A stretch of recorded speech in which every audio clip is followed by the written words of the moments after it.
Hello, I'm Anthony Day. Welcome to the Sustainable Futures Report for Friday the 17th of April. My guest this time is Rebecca Henderson, who is a professor at Harvard University and Harvard Business School, and among other roles, she is a research fellow at the National Bureau of Economic Research in Cambridge, Massachusetts. She's author of Leading Sustainable Change and Accelerating Energy Innovation, and her upcoming book, which is due for publication at the end of this month, is Reimagining Capitalism. Now, Rebecca, I think in the last very short few weeks since the pandemic has taken over the world, a lot of people are saying we really need to reimagine capitalism because it has become absolutely clear that the market cannot deal with events such as these. What's your take on it? I completely agree. I think COVID-19 has highlighted why we need to reimagine capitalism.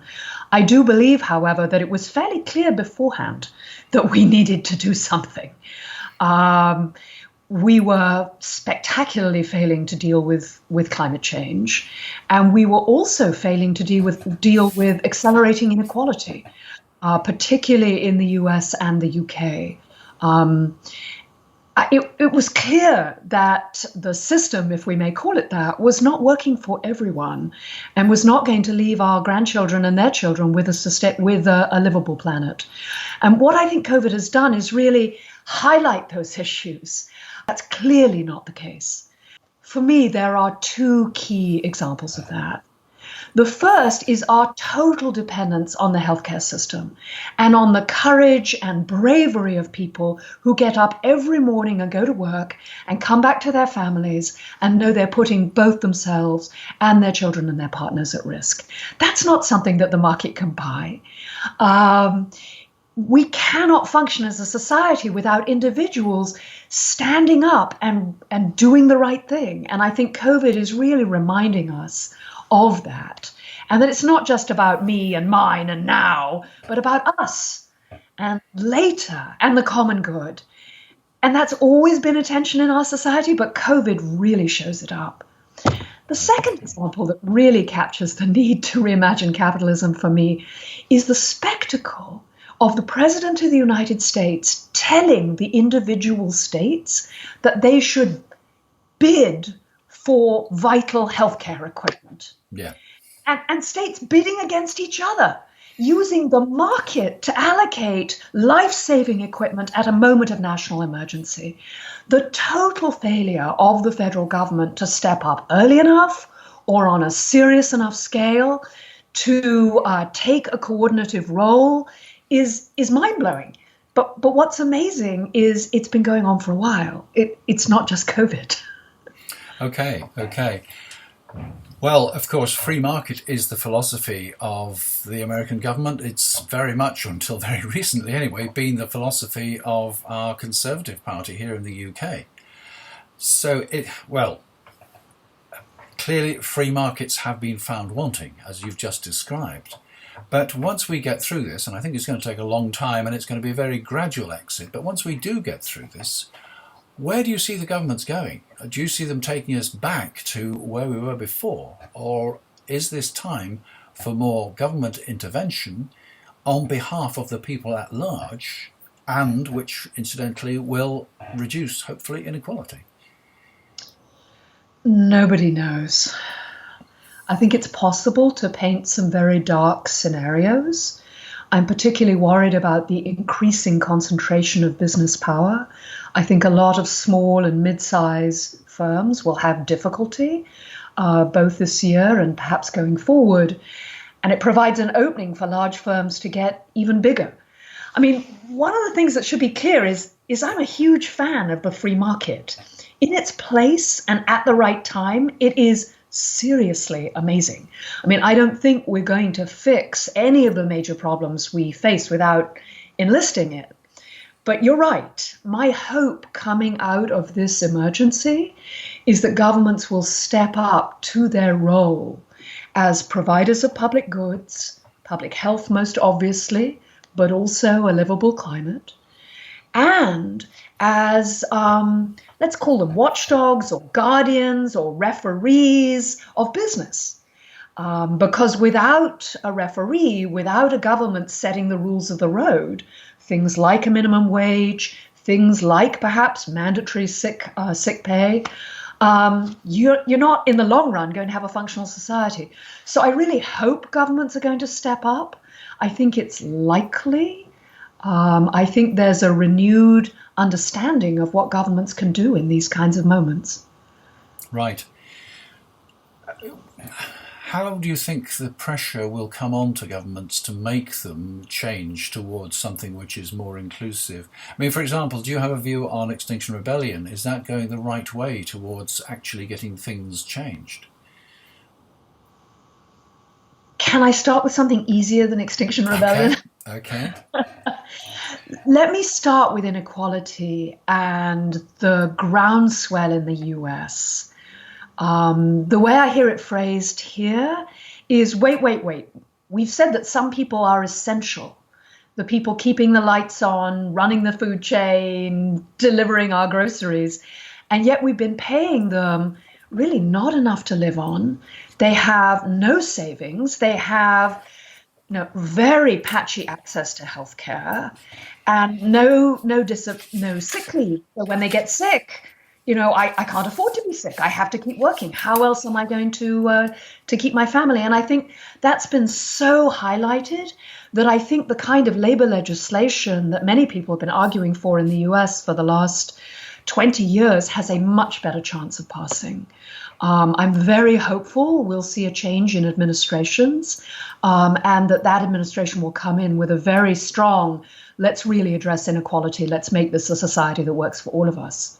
Now, you asked me about climate change and whether governments will come in strong on climate change. So I think it's very important that we frame climate change as an issue about people and communities. I mean, I believe it's an enormous threat to the long-term health of all of our societies. And I think it's really important to communicate that climate change is a major driver of long-term damage to human health, that burning fossil fuels is killing people right now. I'm sure you've seen the statistics that it seems plausible that the reduction in air pollution from burning less fossil fuels has prevented more deaths than than COVID. I mean, it's just amazing. That we tolerate people burning these fuels that routinely attack the lungs of women and children and dump mercury into all our blood. I mean, statistically, my blood is full of mercury. Yeah, well, this is the question. Are we going to go back to business as usual in the knowledge that this is the sort of damage that we are causing? So I'm really hopeful that our renewed awareness of health first, common health first, will help us talk about climate change in a way that really builds political support for it. Now, I'm very sympathetic to Extinction Rebellion. Sometimes I want to go out and chain myself to railings because, what are we thinking? The idea that we have the technology and the resources to address climate change, and somehow we're busy or, we can't get it together. Now, I'm very aware that I believe, at least, the costs of fixing climate change should be borne by the people who have the resources to fix it. Mm-hmm. That, for example, I would advocate replacing a payroll tax with a carbon tax. So instead of giving employers an incentive not to employ people, crazy, let's give people an incentive not to use carbon. And if we have more money left over from the carbon tax, let's send it back in the form of a tax and dividend. So we make burning fossil fuels expensive, which gives business the incentive to stop doing it, which lets them use all their innovation and productivity and sort of really focus on doing that because now they have an economic reason to do so. And let's send the money back to the people who need it. Yeah. The people at the bottom of the income distribution. Okay, but you're talking about some really fundamental changes to some very, very large and powerful industries.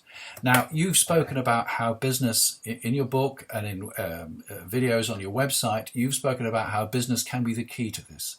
But people have been making the case for sustainable business for a long time. I mean, I'm sure you're familiar with Bob Willard, and there are many others. And the thing is, while we have people like the CEO of JP Morgan saying we need suddenly to take these things seriously, while we have people like Paul Polman at Unilever, who's doing vast good things, you also have people like Bolsonaro in Brazil, who is driving business into the Amazon to plunder whatever it can find. And you have people like the trader in the last couple of weeks who invested $27 million and came out with $2.4 billion. This is business at its naked profit seeking, and this is not business which is going to do anything for the common weal, which is not going to do anything to help the world avoid climate change. How can we actually change these powerful actors to act on our behalf? When I was trying to sell my book, I was with a major publishing house in New York. And the editor looked at me and he said, "Rebecca, business saves the world? You have got to be kidding. Don't you read the papers?" You know? So I'm with you. I mean, I absolutely get that simply saying, oh, business will step forward and step up, and clearly not the case. So let me very briefly summarize why I think business could nonetheless play a super important role. So first, we absolutely have to change the rules.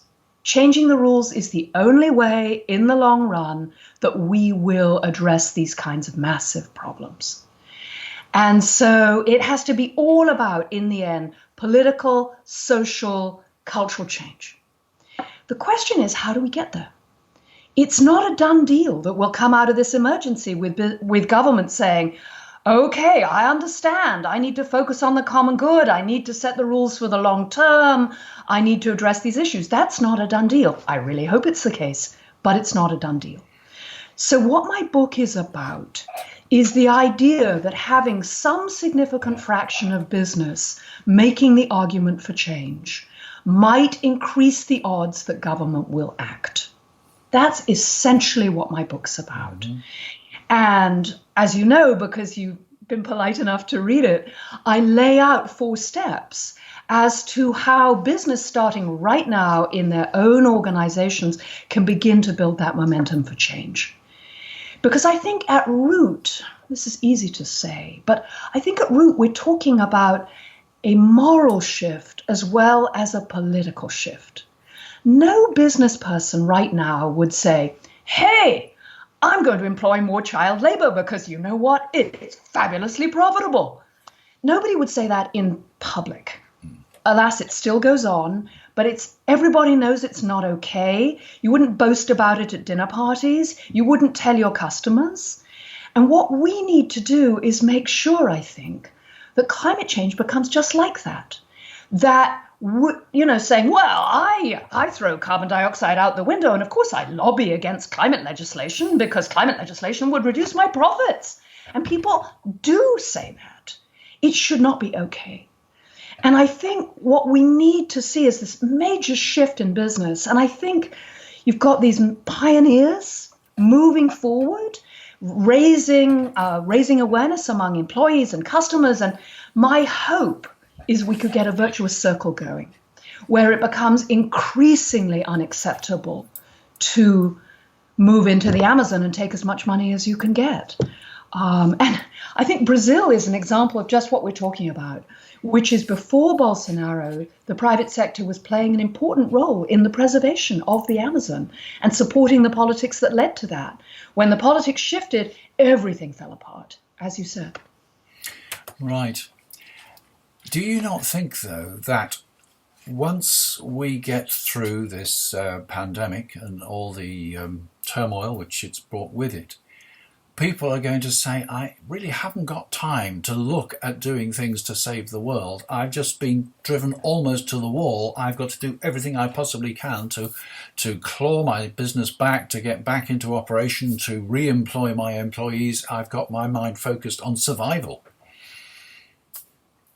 So I sit on the board of two large public companies, and I understand at least a little bit of what it means to be trying to run a business at this moment, and it's super tough. I mean, to a first approximation, either you're running absolutely flat out in the midst of a pandemic, trying to keep your people safe, or your revenue has dropped by 50%, or, I mean, I have a bunch of friends. I have a friend who built a software company. For 30 years, he worked at building this company. Amazing job. 200 employees, worth approximately $50 million. His revenue went to zero. Why? Because he was writing software that sold tickets for live events. Zero revenue.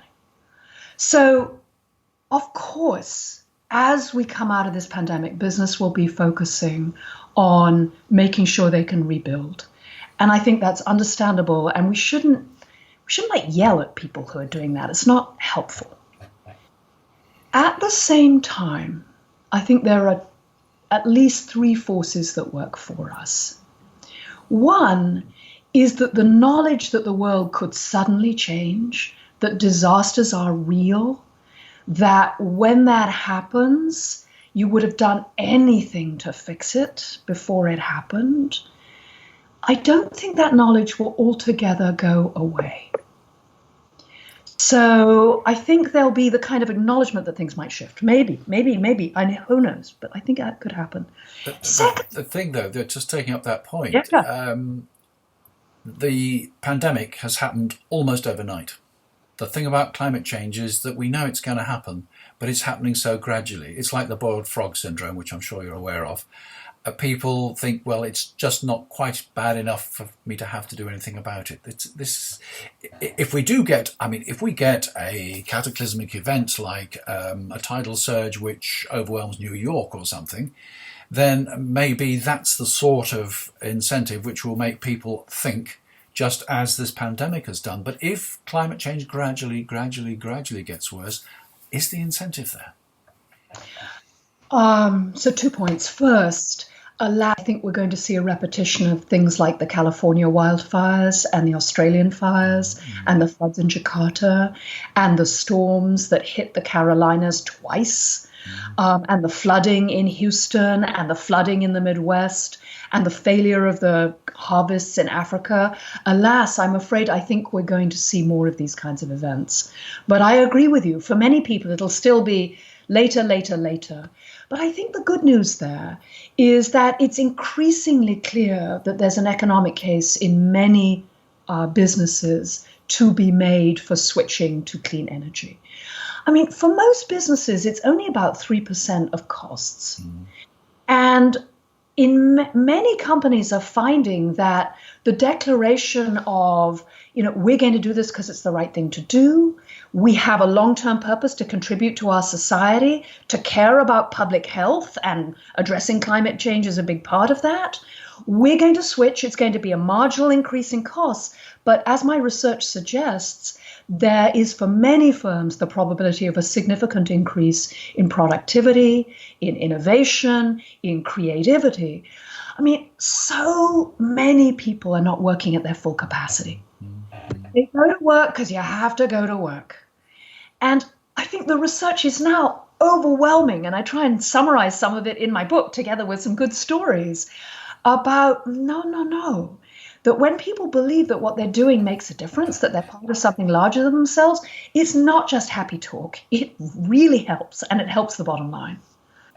Changing tack perhaps a little bit, what do you think about the concept of universal basic income as a way of perhaps smoothing the recovery and, in fact, also reducing inequality in due course? So I love the idea of cash transfers to those who have less income. I think there's a huge amount of evidence to suggest that, for example, the fastest way to help a homeless person is to give them cash. And there have been a number of experiments done on this that, if you're homeless, we have this service and that service and this service. And if you're mentally ill or if you have other issues, absolutely, that's appropriate. But for people who are down on their luck and sleeping rough, what they need is cash. And I think we have too many jobs which don't pay enough. So I'm a huge fan of raising incomes at the bottom. I don't know enough about the policy details. I have colleagues who do, to know in which situation, which policy makes the most sense. I see UBI as one potential instrument that, has some strengths, has some weaknesses. I certainly think I shouldn't be getting UBI, like that makes no sense. So has to be some correction for, people who are doing okay. But in general, I think rebalancing income. Now, I think some of that can be done by straight redistributive taxation. But because I'm such a fan of free enterprise, I think it's also super important to create more jobs and make sure those are really good jobs. So at least in the US, employers have been able to really push their way to the bottom on wages. And some of the big firms, like, say, Walmart, are going whoa, that was a mistake. If you're paying people so little money that they're dependent on food stamps and Medicaid, and they're, just making their lives work is impossible, that's not good for business. That's not good for us right now. That's certainly not good for business in the long term. 50% of the children in the US were taking government subsidized lunches. I mean, half the population in the US is nutritionally at risk. This is a problem for business. It really is.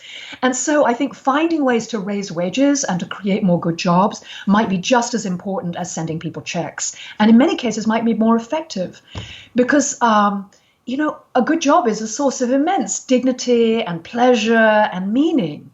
Working two jobs, riding the lousy public transportation for 3 or 4 hours to get to them, having to leave your children with strangers for far too long, not being able to feed them properly, that's not good. I mean, we have to address that problem. But I think, to be a moment the pointy-headed academic, both supply and demand. All right.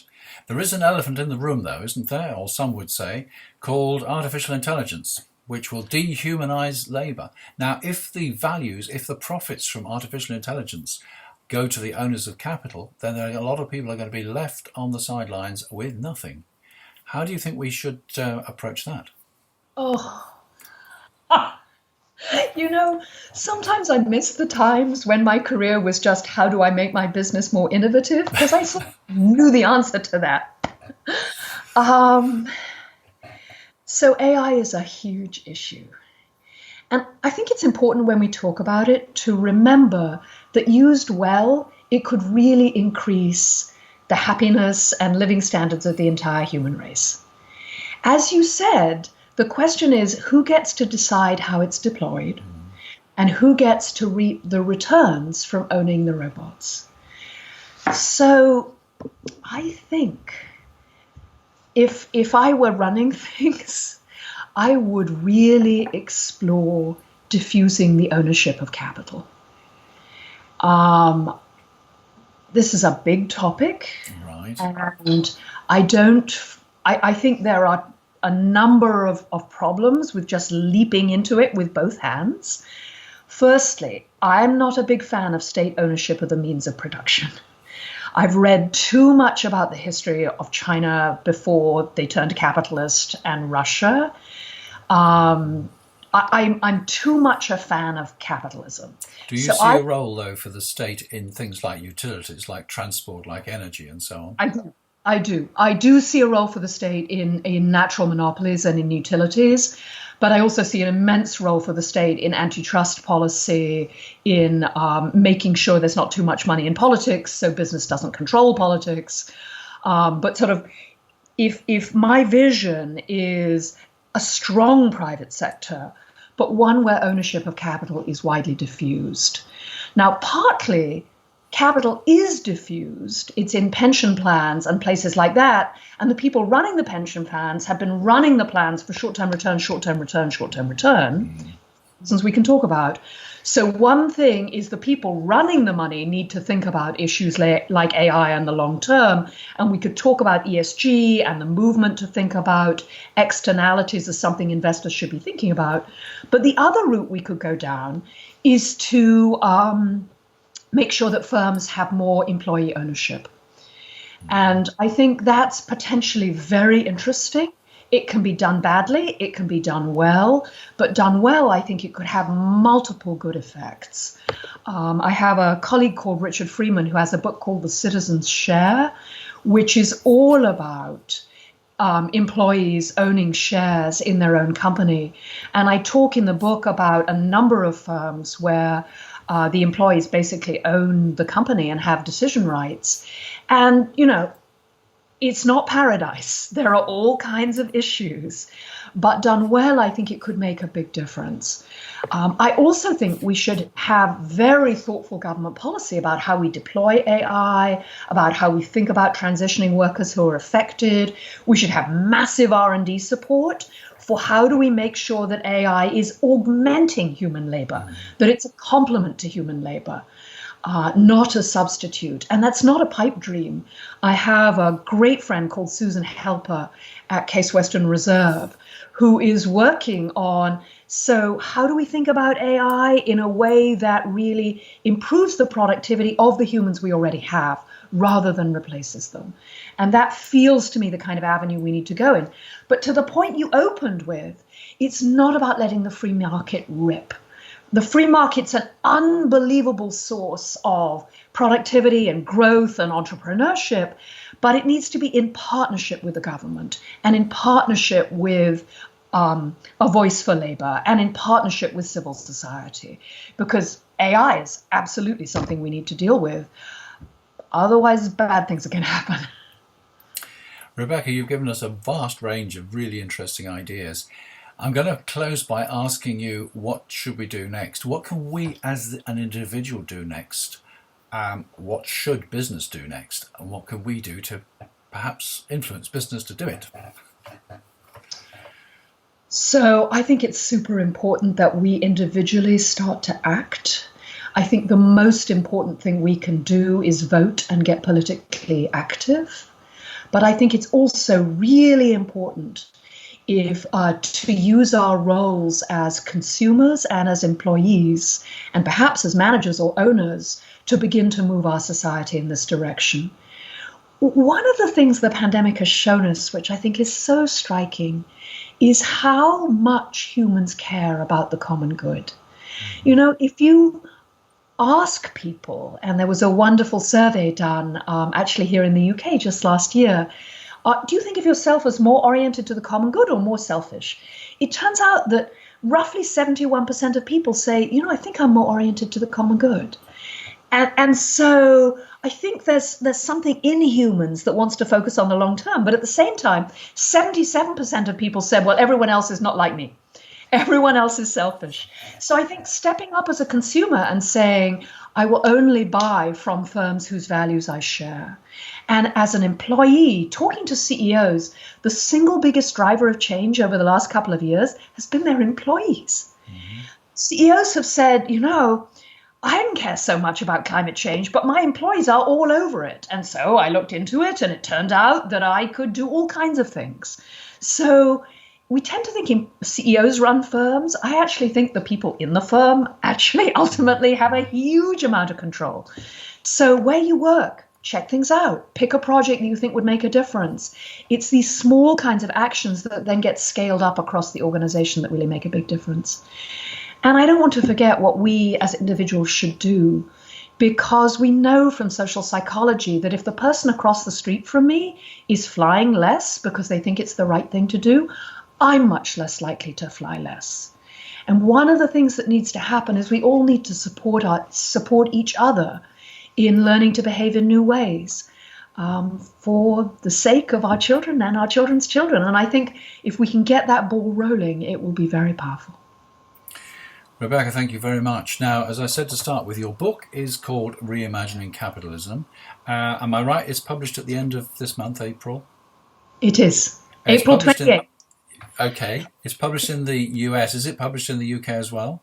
Absolutely. Penguin Random House is bringing it out April 28th. It will be only an ebook and an Audible edition on the 28th in the UK. The paper edition will be out in September. Well, Rebecca, I'm most grateful to you for taking the time. Anthony, thank you very much. And thank you for asking me questions about inequality as well, because I know you're mostly a climate person. I tend to think of them as intimately linked, that essentially we've lost sight of public goods and that we won't fix the climate change problem unless and until we also address the inequality problem. And so I really like being able to talk about them both at the same time. So thanks very much. It's been great to talk to you. Thank you. That's almost it for this week. But before I go, I'm delighted to tell you that we have another patron, Dave Borlas. You may remember that last week I drew your attention to an excellent account of global dimming that he published. His latest video, by the way, is on climate change and the coronavirus. He too is on Patreon, so I had a look at his site and decided to subscribe. He was good enough to subscribe to the Sustainable Futures Report in return. Welcome, Dave. If you want to be a patron, go to patreon.com/SFR, that's patreon.com/SFR, or for Dave's Patreon account, search for patreon.com/JustHaveAthink. And that is it for this week. I'm Anthony Day. That was the Sustainable Futures Report, and there'll be another next week.